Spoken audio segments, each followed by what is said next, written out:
Hello, everyone. I'm Scott Montesano, the voice of the Des Moines Buccaneers, with this week's Buccaneers Weekend Review. Well, with each passing game, with each passing week, the Buccaneers are turning more and more of you into believers about this team, as the Buccaneers this last week, 3 games up, 3 games down, 3 more wins for this team, and a 6-point week that has solidified this team's hold on second place in the Western Conference and also moves the team back within sniffing distance of first place Sioux City. In fact, with a couple more wins this week, as well as a little bit of help on the out-of-town scoreboard, the Bucs would be back in first by the time we talk to you again next week. Buccaneers this last week, 3 games against Tri-City, Lincoln, and Omaha, 3 dramatic victories.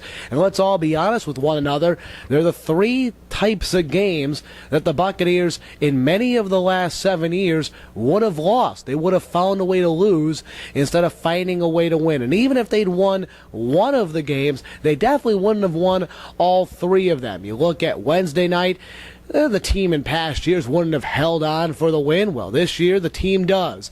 On Saturday night, the team played well in Lincoln. They get validated with 2 late goals to pull off the comeback win. In previous years, we would have just been talking about a moral victory. And of course, Sunday, a back-and-forth game with a lot of swings of momentum. In previous years, once again, we'd be talking about a collapse and a moral victory at the end. Instead, this year, the team recovers late, gets a great tying goal at the end of the game, and then wins it in the shootout to get the full 2 points. So again, this team is different than previous teams, again, making you all more and more believers. And keep this in mind as well.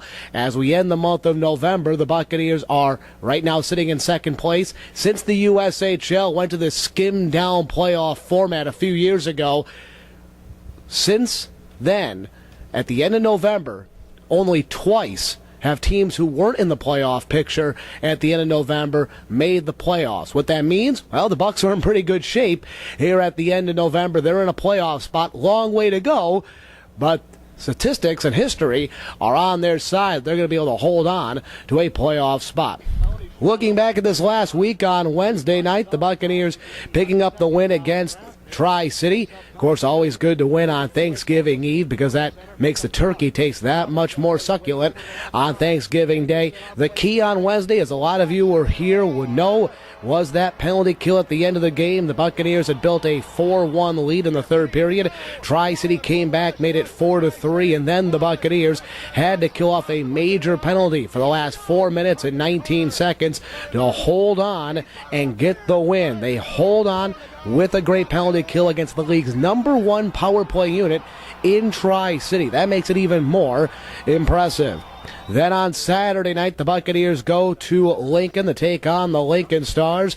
On Saturday, the Bucs play well, but they find themselves down 2-1 early in the third period. What do the Buccaneers do? They rally back with a pair of power play goals by Tanner Carty. Tanner Carty scored his milestone 40th career goal with about 7 minutes to go, and then with just about 6 minutes to go, he got his 41st career goal. That would lift the Bucs to the 3-2 win.